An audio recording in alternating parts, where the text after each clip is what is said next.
a gente tem que pensar nisso, né? Trazer a parada do geógrafo muito importante no mundo, de uma forma geral, para pensar na globalização, na regionalização também. E isso é muito legal, porque dentro da pandemia a gente consegue, dentro desses casos, né, dessas rupturas, dessas revoluções que a gente tem passado, que vai ser querendo uma forma de uma revolução social que a gente está passando agora, uma ruptura social, né? A gente pensar como a globalização, como o fato da globalização ser cada vez mais massivo, ele é importante para a gente entender, né? E como o papel do geógrafo nesse contexto também é muito importante, né? Para a gente interpretar essas relações dentro do mundo de uma forma geral e fazer aquela pergunta clara e clássica, né? Assim, de fato a gente vive num sistema mundo ou isso é uma ilusão para a gente, né? Assim, coisa que vem sendo debatida pela geografia crítica há muito tempo, né? E é mais ou menos isso. Eu fui colocando aqui, pegando as falas de vocês para construir um roteiro, né? Assim, primeiro, só para descontrair um pouquinho, a conversa está muito séria. O Igor, quando falou que contou em casa que ia ser geógrafo, o nariz torceu. Aqui em casa foi assim. Perguntaram assim, mas você vai só dar aula? É bizarro, né? Tipo, só isso, só dar aula. Mas você não pode fazer outra coisa não? Só pode ser professor? Isso é muito engraçado. Imagina, então imagina o que os nossos alunos passam quando escolhem outras carreiras até menos conhecidas. Imagina o maluco que resolveu você fazer arquivologia, sei lá, biblioteconomia, ou mídia.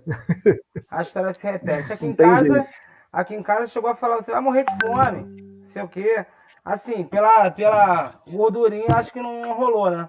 Acho que a minha foi um pouco diferente. Eu sempre falo isso dentro de sala. Pelos ganhos ao longo dos anos, né? Entendeu? Então, assim, é difícil, é desafiador, não é? A nossa prática aí diária de sala de aula, de campo, a própria construção do nosso curso, os trabalhos de campo em lugares que a gente nunca imaginaria que estaria, é desafiador, cara. É desafiador, assim, principalmente para quem não tem preparo físico de entrar em qualquer lugar, de sair, de subir, de descer, mas que constroem através de vivências, né? Eu sempre digo com meus alunos, não adianta a gente só ficar restrito ao mundo dos livros. Não é o termo, mas não é só o mundo dos livros, mas ter vivências, ter práticas, ter experiências, isso tudo traz para a gente um arcabouço de informação e de formação mesmo, que vai ser transpassado por anos a fio, assim, a cada turma, a cada aluno que a gente recebe, a cada prática que a gente faz a campo, não é? O Igor pode falar isso, que está muito mais em campo do que eu e Matias, mas isso leva para dentro da sala de aula uma qualidade de informação muito maior, muito grande. E essa qualidade da informação, né, o ideário da gente não passar um pensamento, mas fazer o aluno pensar, né? E quando a gente dá um tema norteador, através de práticas e vivências que nós tivemos, transforma e forma a nossa aula numa didática muito melhor, assim. Sim, é muito engraçado, né? Que eu, quando me vi geógrafo, eu não consegui, até hoje, eu não consigo muito desassociar, né? O ser geógrafo do ser professor de geografia.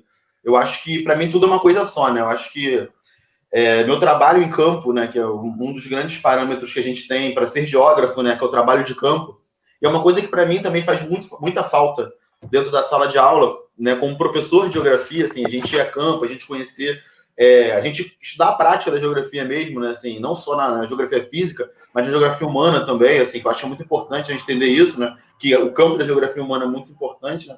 E quando eu me vi geógrafo, assim, eu indo a campo, sei lá, a gente fala, né?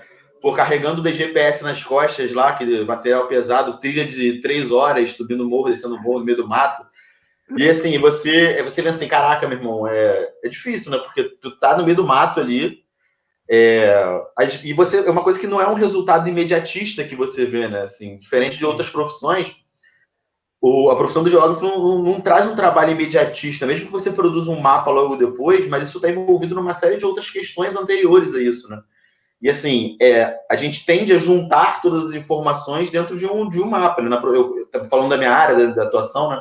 Dentro da cartografia ou até mesmo do sensoriamento remoto, de geoprocessamento, a gente tende a limitar uma série de fatores dentro de um mapa, assim, é uma gama de informações, né? É aí que eu me vejo mais geógrafo, né? Aquela coisa do cientista de tudo, né? De você conseguir fazer uma análise bem ativa ou até mesmo uma análise muito profunda, querendo ou não, né? Uma coisa que muita gente não vê isso, que a análise profunda da geografia, a análise da geografia, ela é sempre profunda, né?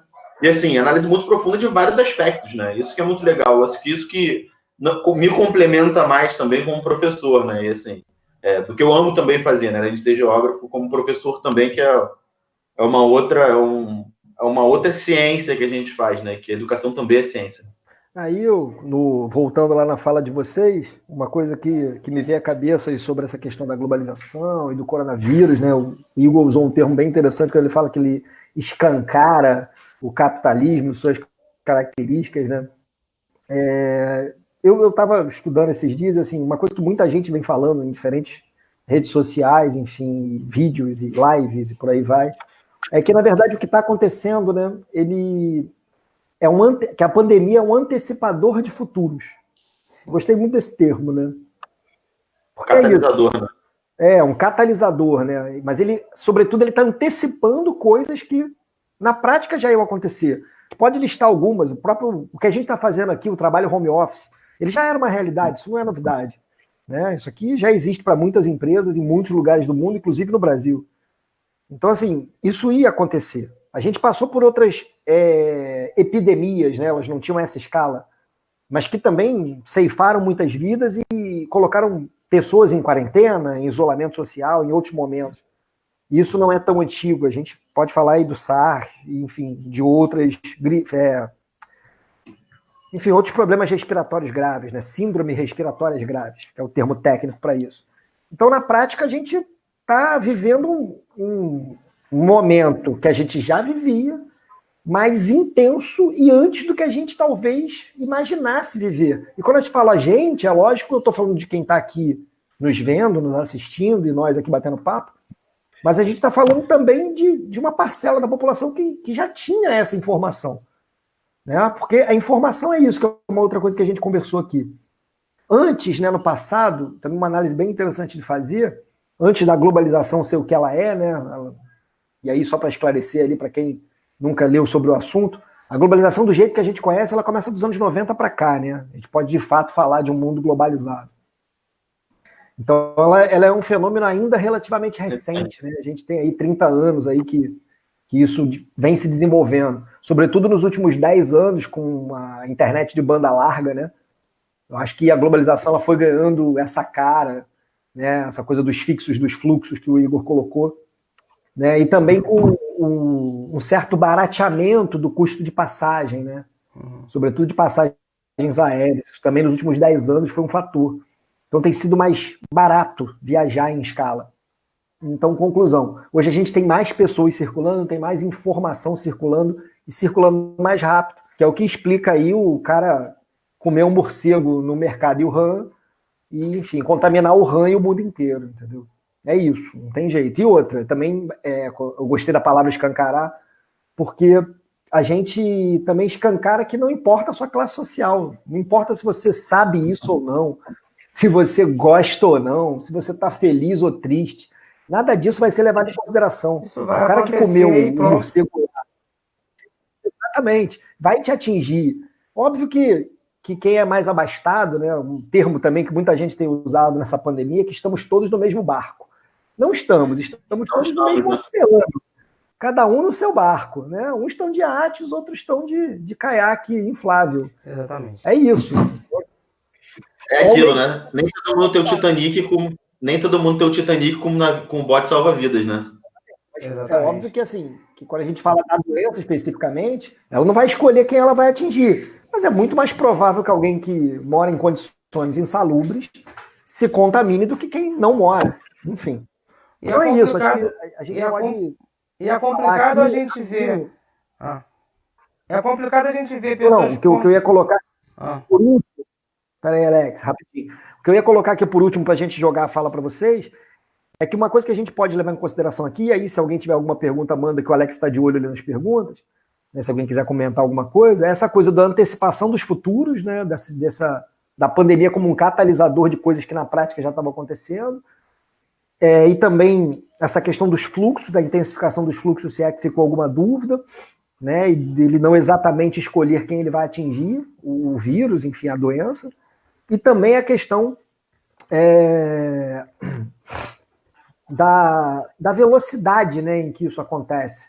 Acho que esses são alguns pontos que a gente pode conversar. Ou alguém, se quiser colocar alguma coisa, a gente jogar aqui para a mesa para a gente debater. Uma coisa que é muito interessante também, né, da forma que, até o Matias falou bem, assim, em relação ao processo de globalização, né, utilizando novamente isso, né, ele põe uma lupa no que a gente pensa naquela relação da pós-modernidade, né, daquele rompimento de um mundo contemporâneo para uma pós-modernidade, né, dessas relações numa fluidez cada vez maior das relações, não só dos fluxos que a globalização ela vai promover também, mas na fluidez das relações interpessoais nesse contexto, né? Aquela coisa que o Bauman traz lá dos laços humanos, da reparação dos laços humanos, essas coisas que a gente tem cada vez mais percebido, e principalmente agora, nesse contexto de quarentena, de pandemia, uma análise que é muito não só antropológica, mas uma análise que também é geográfica, né? Que ela é regional, de que como nesse sentido, né? Além de ser regional, ela também é territorial, né?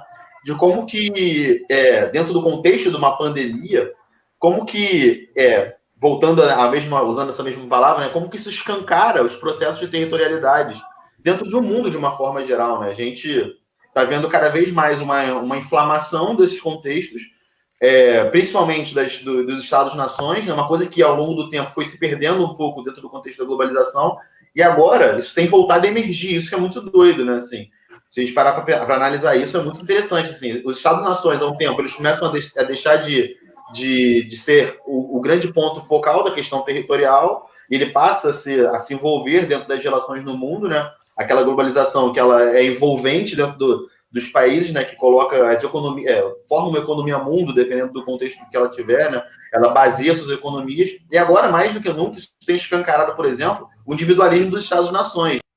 Você tem uma série de ameaças, não só do Brasil, mas do mundo inteiro, assim, de intimidações e de fechamento de economias, de fechamento de fronteiras, que meio que é um tanto quanto dúbio do processo de globalização dessa relação pós-moderna que a gente tem, né? Isso assim, é muito interessante também para a gente imaginar. E outra coisa também que eu tenho observado, até em conversas rotineiras, as pessoas meio que condenando o modo de alimentação dos caras. Assim, é complicado a gente criticar a cultura, né? Eu sempre fui muito reticente quanto a criticar as outras culturas. A mesma coisa que a gente falar que na Arábia só tem homem-bomba, aqui na China todo mundo come coisa nojenta. Eu acho muito complicado isso. Aconteceu, né, uma transmissão. Isso não vai fazer com que os caras mudem os seus modos de alimentação. Isso não vai acontecer. Entendeu? E assim, não é que a gente tenha que aceitar ou achar legal e bonito. Eu, por exemplo, não daria certo me alimentando como um chinês. Mas a gente não pode... Aconteceu um problema? Sim. Mas as críticas à cultura de outros lugares eu acho muito complicado de se fazer. Né? De criminalizar, entre aspas, uma cultura por causa de uma pandemia ou por causa de um problema como esse. Eu acho que é muito mais a gente tentar adaptar as situações. O governo chinês ele tem que olhar com isso com muito cuidado, até porque a gente sabe que as determinações de um governo nem sempre chegam a todas as camadas da sociedade. A gente vê isso aqui no Brasil, com a determinação de todos ficarem em casa. Quando você vê uma ajuda governamental saindo, as ruas das cidades lotadas de gente consumindo e andando ao léu, assim, vamos dizer. Então, assim, é uma série de fatores, uma série de coisas que precisam ser observadas e precisam ser discutidas e praticadas. Né? A gente vê, por exemplo, percentuais de isolamento social de 40%, enquanto o ideal seria 70%.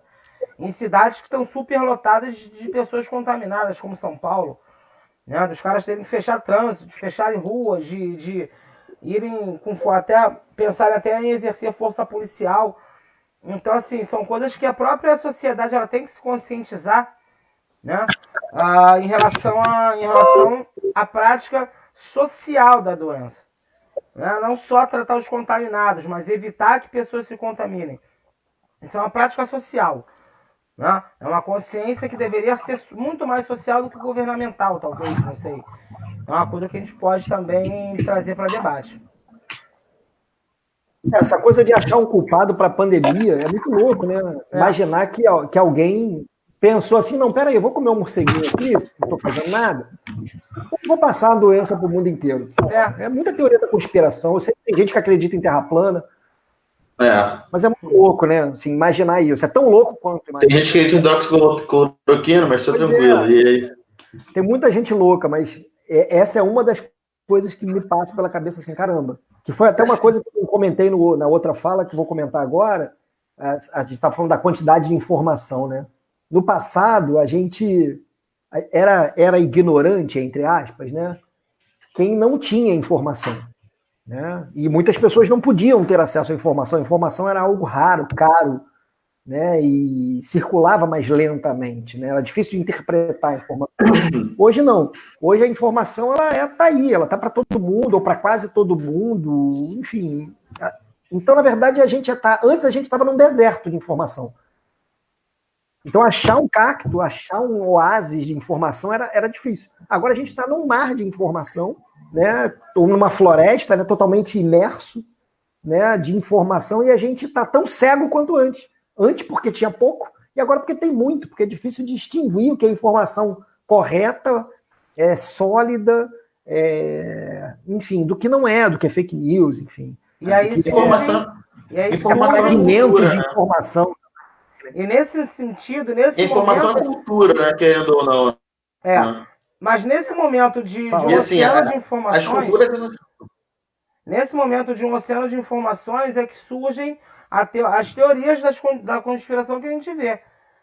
Porque assim, é tanta informação que você recebe e as pessoas meio que tentam interpretar isso, interpretam segundo o seu nível aí, cognitivo, até de educação mesmo, né? E muitas vezes surgem essas teorias da conspiração no intervalo, num momento de tentativa de se blindar. Porque a gente está no momento, assim, é o que eu sempre falo. Eu tenho 33 anos, eu sou da última geração.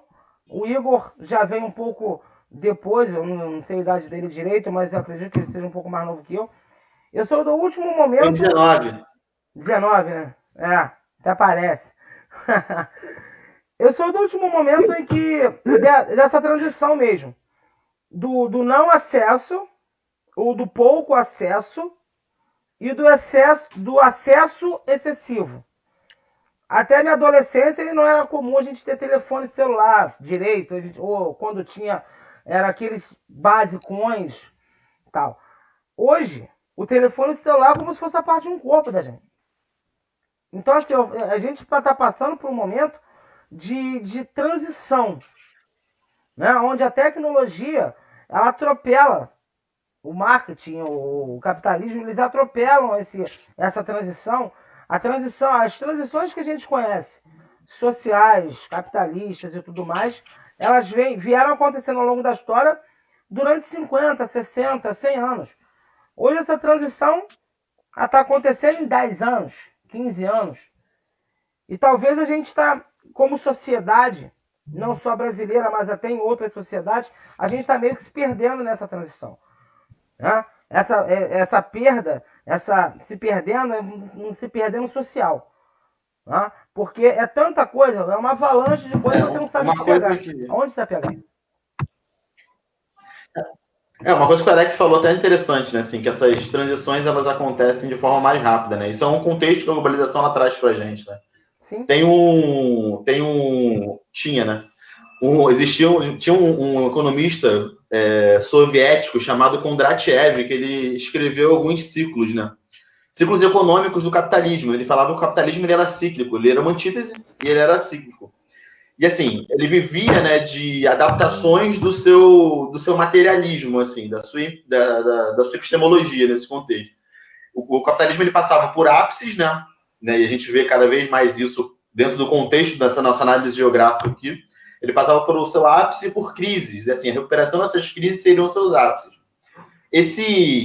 Essas antíteses que o capitalismo ela passava, né, dentro do contexto da globalização, principalmente a partir da década de 90, como o Matias até citou isso, né? Isso tem acontecido a uma velocidade cada vez maior, né? Não só nos ciclos econômicos, mas nos ciclos de uma forma geral, assim, ciclos de convivência, como eu estava falando agora, né? Até o acesso à informação ele vem cada vez mais rápido. A gente tem acesso a informações, a gente passa por uma interseccionalidade de informações que a gente não consegue absorver muitas das vezes, né? A gente vê pela obsolescência programada, a quantidade de coisas que surgem novas e que se tornam velhas em curto espaço de tempo, né? E isso que é interessante, assim, isso que é muito legal da gente observar como geógrafo também, não só como cidadão, né, mas como geógrafo, né? Porque o mundo, ser cidadão é ser geógrafo. E, assim, é muito legal, porque é uma fala que até, já que eu citei lá atrás o Bauman, né, o Bauman traz pra gente, que a internet, isso que a gente está vivendo, né, principalmente agora, a internet é a nova ágora, é a nova forma de se captar conhecimento, é a nova forma de você expor o seu conhecimento, e não necessariamente conhecimento teórico, mas o conhecimento prático. Isso que é interessante, né? Essa dicotomia entre o offline e o online, que agora não existe mais. Agora não existe mais um offline e um online, né? Agora o offline também é online. Eu estava conversando até com alguns alunos e alguns amigos também, eu estava até comentando com isso com uma galera, de como que a gente vive online o tempo todo, né? Eu falava que eu nunca tinha sido um exemplar aluno de comportamento na minha vida, mas era muito doido porque assim, eu sempre fui um aluno bom de nota. Eu era um aluno bom de nota e tipo, nunca fui um aluno exemplar. E aí, o que acontece? Eu falo com eles assim, acontecia uma besteira na escola, acontecia uma polêmica na escola, você saía do muro da escola, meu irmão, do portão da escola, morria o assunto. Você só ia voltar a tocar nesse assunto no dia seguinte, porque você estava offline. Você não tinha contato com as pessoas, né? Agora, parece que você está o tempo todo dentro do seu convívio, não só de trabalho, mas do seu convívio também dentro da sala de aula. E agora mais do que nunca, né? A gente, dentro desse isolamento social, a gente tem vivido isso de forma até mais despreparada, né? E de forma, como o Matias falou, de forma mais acelerada. Nós fomos adiantados nesse processo, né? Que já vinha existindo realmente, né? Como a Matias falou, já vinha existindo ao longo do tempo, né? A tendência é que isso aumente cada vez mais, a gente vai ter que se adaptar nisso, né? A geografia, ela vai ter que se adaptar também como ciência nisso. É uma coisa que a gente também tem um pouco de relutância, mas querendo ou não, a gente vai ter que se adaptar, buscar novas formas, buscar novas brechas para inserir, né? A gente vê que a história da geografia, ela mostra isso pra gente, né? Desde lá da geografia determinista, né, do Hatzel, até atualmente a geografia de gênero, que a gente vem tratando cada vez mais agora, né? Uma geografia crítica cada vez maior, né? São polos dentro da geografia de rupturas muito grandes ao longo do tempo, até de se fazer ciência, de se fazer educação também, que é um ponto que é muito importante, né? Exatamente. E um comentário ali defendendo também a fala do Alex, rapidinho, Alex, que eu não queria deixar passar, senão a gente vai esquecer, só para a gente fechar. O Alex defendeu ali que o vírus surgiu na China, tem gente achando que a culpa é da China, tentando achar um culpado e não se deve questionar cultura. É importante comentar que, assim, olhando para o nosso próprio rabo, para o nosso próprio umbigo, isso poderia ter acontecido aqui. Sim. No centro-oeste brasileiro, no interior da Amazônia. Exatamente. Porque, cara, para pensar, aqui, né, no interior do Brasil, a gente ainda tem um interior que ainda é pobre, que ainda é desigual e que ainda é insalubre. As pessoas comem carne de caça, assim como no interior da China. Então, o que aconteceu aqui, entendeu? Aliás, aconteceu em Wuhan, podia ter acontecido aqui, sem nenhum problema. Podia ter acontecido no Peru, vizinho nosso aqui. Eu tive no Peru tem alguns anos, e não é muito diferente. O pessoal come churrasquinho de preá na rua. E aí? E aí você vai botar a culpa no chinês? Ou vai associar isso a uma teoria da conspiração? Muito louco, né? Muito louco. Escancara também, né, essa questão que a globalização trouxe pra gente da xenofobia, né? É uma nova forma da gente ser xenofóbico, que sempre fomos, né, nesse contexto, né? A gente esses escalonamentos de cultura, de criar uma cultura que é legal, uma cultura que é ruim, a sociedade sempre fez, né?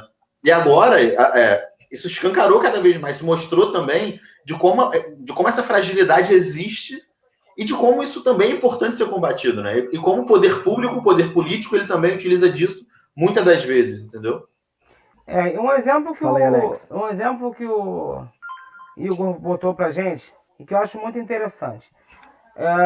Antigamente, a gente fazia alguma coisa, ficava ali, só ia na escola, só ia reverberar no dia seguinte, nos dias seguintes. Agora, reverbera na hora e continua por dias em outro ambiente, que é um ambiente virtual.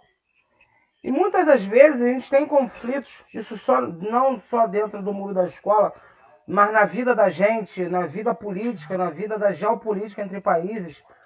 Conflitos que se criam no virtual e que traz para a vida real, e que bombardeiam a vida real da gente.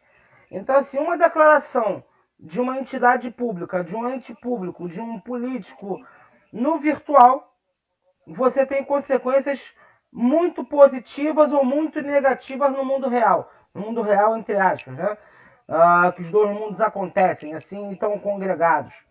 Então, assim, muitas vezes a gente tem uma vida social, a gente tinha uma vida social física e uma vida social online. Hoje está tudo congregado, está tudo junto. Então, uma coisa que acontece muitas vezes lá no virtual, a gente traz para a vida pessoal e com consequências cada vez maiores. O mundo das fake news hoje, por exemplo, é um conflito, são notícias falsas plantadas propositalmente no mundo virtual e que tem consequências drásticas. Tem pessoas morrendo por causa das fake news. Teve um caso de uma senhora agora há pouco tempo que foi linchada numa cidade, que inventaram uma fake news, que agora eu não me lembro qual foi a fake news, mas que criaram sobre ela. O bairro dela linchou essa senhora. Então, assim, a gente tem... não existe mais muito limite. As pessoas acham que o mundo virtual, né, que é um cyberespaço, vamos dizer assim, não tem limite. Eu posso fazer o que eu quero, eu posso falar o que eu quero, coisas que talvez você não teria coragem de falar no mundo físico, no nosso mundo que a gente convive. Então, assim, o ambiente, o espaço virtual hoje, ele precisa ser debatido com mais profundidade. Ele precisa ser temas de palestras, de debates cada vez mais profundos para que se evite esse tipo de coisas. Então, assim, é mais um tema para a gente debater em geografia. Talvez daqui a algum tempo, algumas faculdades ou alguns cursos de graduação ou de pós-graduação tragam isso para dentro da universidade, para dentro da academia. Porque, assim, é um novo tema, é um tema muito sério, é um tema muito grave, é um tema, não digo muito grave, mas muito urgente, pelo menos. Então, assim, a gente tem que começar a voltar a jogar luz sobre esse ambiente. Na verdade, esse cyberespaço, né, esse espaço da internet, o Twitter e as outras redes sociais, o Twitter é onde isso é mais nocivo, é mais o ódio, né? O Twitter é um lugar, assim, eu sinceramente, eu tenho Twitter, eu acompanho alguma coisa ali, mas é onde a coisa é mais suja, onde as pessoas elas são mais, para mim é o faroeste mesmo. Parece aquela terra sem lei, né? Terra sem lei. Entendeu? Terra sem lei. Então, assim, na verdade, a gente já vê aí os juristas, né, o meio jurídico já produzindo, né? Hoje a gente já tem delegacia especializada em crime virtual. Então, assim, eu acho que a gente está aos poucos criando leis para esse espaço, mas ele ainda tem poucas leis, poucas regulamentações, essa é a verdade. Mas da eleição do Trump para cá, né, a coisa começou a chamar muita atenção e eu acho que o que o Alex colocou é, de fato, também algo que vai, sobretudo agora, no pós-pandemia, acontecer, porque não dá para deixar mais esse espaço sem lei, entendeu? Porque agora boa parte das coisas que estão acontecendo nesse ambiente virtual, elas não vão voltar a acontecer no físico, no ambiente só físico. Gente que vendia no ambiente físico, né, um vendedor comum de cachorro-quente, por exemplo, que agora se deu um jeito de vender online, provavelmente ele não vai mais voltar com a carrocinha dele para a rua. Talvez não volte. Até pela questão do custo, né? Exatamente, então imagina. Então a gente precisa ter cada vez mais regras, regulamentos, segurança de internet, para que isso possa acontecer de uma maneira minimamente cordial, como é a vida no meio físico, né? É muito louco. O que eu tenho observado, assim, minha análise em relação a isso é que a evolução do meio virtual ela tem sido tão mais rápida do que, de fato, a regulamentação consegue acompanhar, né? E, assim, o surgimento de novas regulamentações, eu não digo, assim, não sendo político, não sendo somente político, né? Até porque somos seres políticos, dentro desse contexto, né? A gente observar que, assim, o regramento da internet, de uma forma geral, ele é necessário, ele não só é necessário, mas assim, ele tem que existir acompanhando a velocidade que essa internet ela cresce, né? Voltando àquela coisa lá de trás, assim, me perguntaram aqui também sobre essa questão do que eu comentei sobre a nova Ágora, né? Assim, e o Alex complementou de uma forma maravilhosa, assim, nesse contexto. Né? A gente tem a internet como uma rede de opiniões, bem como a Ágora lá atrás ela era também, né? Assim, a gente tem uma inundação de rede de opiniões.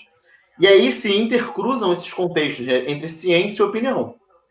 É uma das coisas que também tem deixado muito exposto para a gente, né? Assim, é uma ferida que tem sido aberta cada vez mais. Essa dicotomia entre ciência e opinião que a gente vê claramente agora no espaço da internet. Aquela coisa do cyberespaço não ter lei, e não só isso, ela reproduzir que não tem lei, né?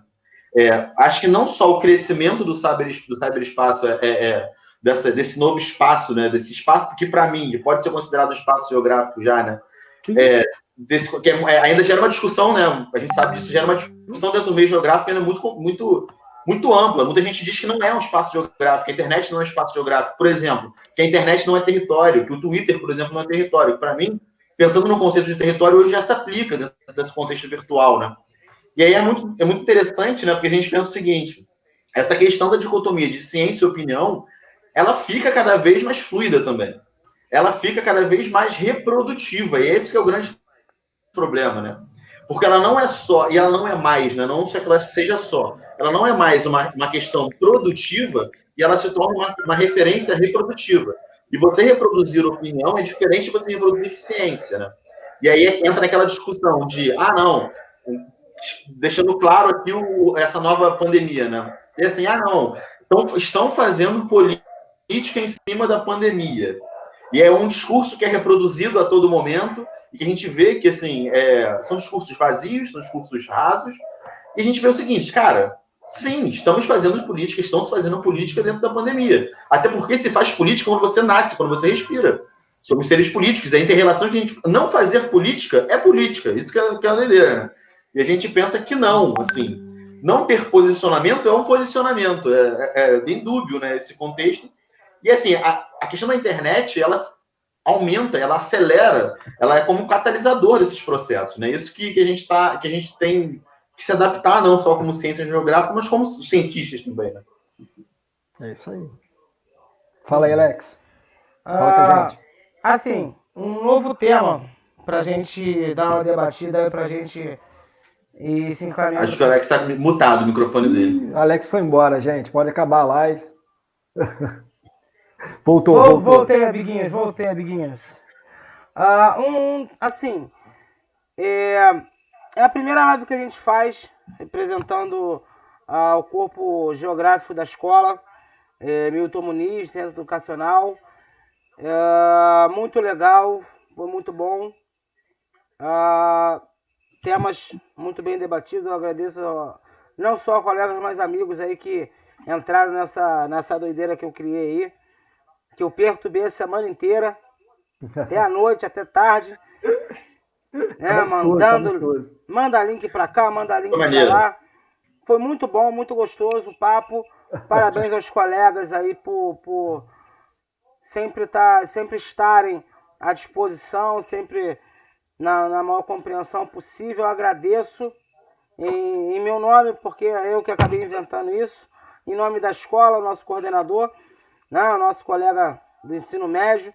Estamos representando aqui, eu acho que foi muito bem representada a escola, foi muito bem representado o nosso dia, a nossa luta, a nossa profissão, o que a gente gosta de fazer, o que a gente ama fazer.